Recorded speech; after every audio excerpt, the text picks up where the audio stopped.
Audio clip number 23، اس میں آپ انشاءاللہ عز و جل سورہ بقرہ کی آیت نمبر 64 سے لے کر 66 تک کی تلاوت، ترجمہ اور تفسیر صراط الجنان سنیں گے۔ بسم اللہ الرحمن الرحیم۔ ترجمہ: اللہ کے نام سے شروع جو نہایت مہربان رحمت والا ہے۔ ثم تولیتم من بعد ذلك فلولا فضل اللہ علیکم ورحمته لکنتم من الخاسرین۔ ترجمہ: اس کے بعد پھر تم نے روح گردانی اختیار کی تو اگر تم پر اللہ کا فضل اور اس کی رحمت نہ ہوتی تو تم نقصان اٹھانے والوں میں سے ہو جاتے۔ فضل اللہ، اللہ کا فضل، تفسیر صراط الجنان میں ہے۔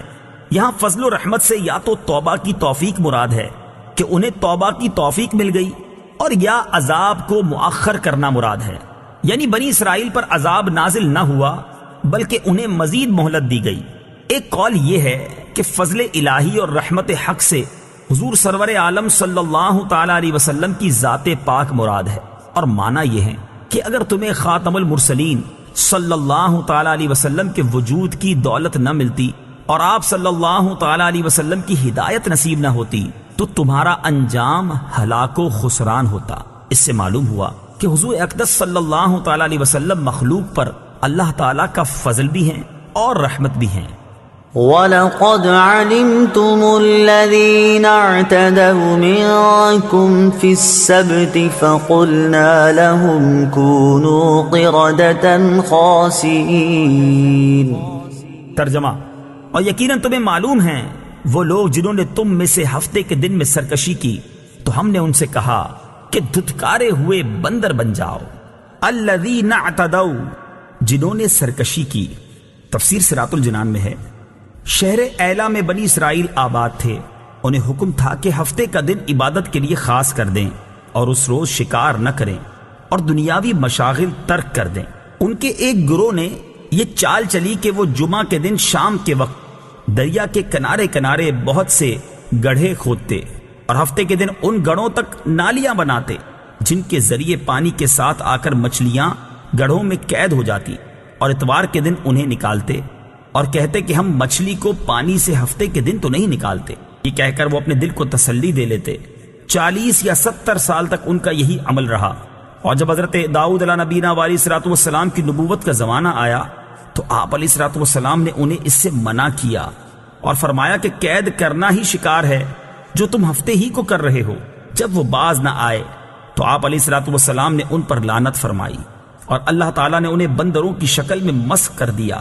بعض مفسرین نے فرمایا کہ نوجوان بندروں کی شکل میں اور بوڑھے خنزیروں کی شکل میں مسخ ہو گئے۔ ان کی عقل اور حواس تو باقی رہے مگر قوت گویائی زائل ہو گئی اور بدنوں سے بدبو نکلنے لگی۔ وہ اپنے اس حال پر روتے رہے یہاں تک کہ 3 دن میں سب ہلاک ہو گئے، ان کی نسل باقی نہ رہی، اور یہ لوگ 70,000 کے قریب تھے۔